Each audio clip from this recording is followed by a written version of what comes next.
माझ्या सर्व स्वामी भक्तांना माझा नमस्कार। श्री स्वामी समर्थ। मी आशा करते की स्वामींच्या आशीर्वादाने तुम्ही सर्व ठीक आहात। आपण आजपासून स्वामी समर्थांची प्रचिती सांगणार आहोत। स्वामी भक्तांना वेळोवेळी संकटामध्ये सुखदुःखामध्ये प्रत्येक क्षणी स्वामींची प्रचिती आली आहे, ते मी आपल्या स्वामी माझी आई या चॅनलवर सांगणार आहे। त्याआधी सर्व भक्तांनी चॅनल सबस्क्राइब, लाईक आणि शेअर करायचे आहे, जेणेकरून तुम्हाला स्वामी माझी आई या चॅनलवर स्वामींचे विचार, स्वामींच्या प्रचिती बघायला मिळतील। चला तर मग आज एक स्वामींची प्रचिती सुरू करूया। आजचा अनुभव मी माझ्यापासूनच सुरू करते। कोल्हापूर येथे मी राहत होते। माझा स्वामींच्या प्रचितीचा अनुभव आज सांगते। 2020 मध्ये कोरोना होता, तेव्हा मी होमिओपॅथी क्लिनिकमध्ये जॉब करत होते। रस्त्यावर कोणीही नाही, फक्त अत्यावश्यक सेवा, त्यामध्ये मी ऑफिसला जात होते। त्या दरम्यान माझ्या मैत्रिणी दर गुरुवारी उपवास करायचा, पण माझा उपवास नसायचा। मी मैत्रिणींना विचारलं, का उपवास करता? तर त्यांनी सांगितलं की आम्ही श्री स्वामी समर्थांचे भक्त आहोत आणि त्यांच्यासाठी आम्ही उपवास करतो। हे ऐकून छान वाटलं।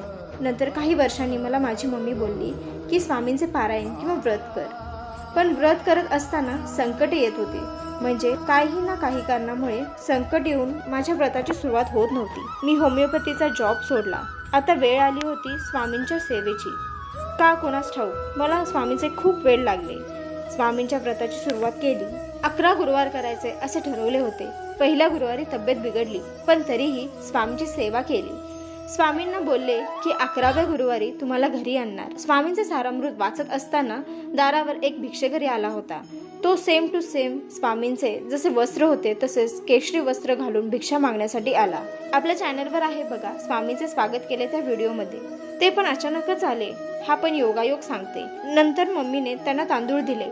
जेव्हा ते बाहेर आले होते तेव्हा सारामृत वाचत असतानाच माझ्या डोळ्यातून पाणी आले की स्वामी पाठीशी आहेत। सारामृत वाचून झाल्यानंतर मला एक अननोन नंबरवरून कॉल आला आणि तो पण एक चमत्कार झाला की स्वामींनीच मला एक नवीन क्लायंट मिळवून दिला। खरंच स्वामींची लीला अगाध आहे।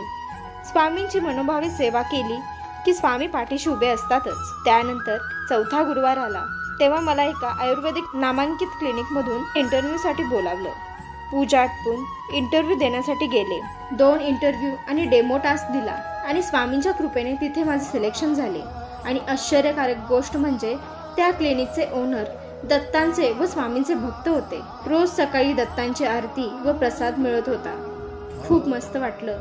ऑफिसमध्ये पण स्वामी सोबतच होते। मी जॉईन झाले त्याच महिन्यामध्ये ओनरने स्वामींचे मंदिर बांधले होते आणि प्राण प्रतिष्ठापना होती। 2 वर्ष मूर्ती स्थापना केली नव्हती, पण मी जॉईन झाले त्याच महिन्यात स्थापना झाली। हा योगायोग होता की स्वामींची इच्छा होती हेच कळले नाही। मी माझ्या आईबाबांना व भावाला घेऊन दर्शनासाठी गेले। स्वामींच्या आशीर्वादाने दुःख दूर झाले व आनंदी जीवन झाले। 11व्या गुरुवारी स्वामींची मूर्ती घरी आणली, पण त्याच वेळी भिक्षेकरी आले, ते जे पहिल्या गुरुवारी आले होते। कदाचित स्वामींनीच पाठवलं असेल। त्यांच्या हस्ते घरी मूर्ती स्थापना झाली। मला जमेल तशी आरास आणि खूप लोकांना प्रसाद दिला। माझ्या आयुष्यातील पहिले उद्यापन पार पडले। स्वामींनी त्यानंतर खूप संकटांमधून बाहेर काढले। स्वामी म्हणतात, हम गया नहीं जिंदा है। हे खरं आहे। हे त्याच व्यक्तीला कळलं ज्याला वेळोवेळी स्वामींनी संकटातून बाहेर काढलं। स्वामींच्या कृपेने आज माझा संसार सुरळीत चालू आहे। माझे मिस्टर आणि मी, आमचा विवाह होण्यामध्ये खूप संकट आले, पण स्वामींनी अशक्यही शक्य केले। स्वामी तुम्ही प्रत्येक नसानसामध्ये आहात, प्रत्येक श्वासामध्ये आहात। स्वामींचे खूप अनुभव आहेत आणि येतात।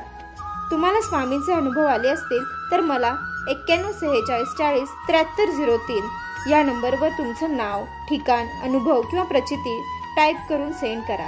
तुमचा देखील अनुभव मी स्वामी माझी आई या चॅनलवर पोस्ट करते। सर्वांनी स्वतःची काळजी घ्या। स्वामी सेवेत रहा, सुखी व आनंदी रहा। श्री स्वामी समर्थ। धन्यवाद।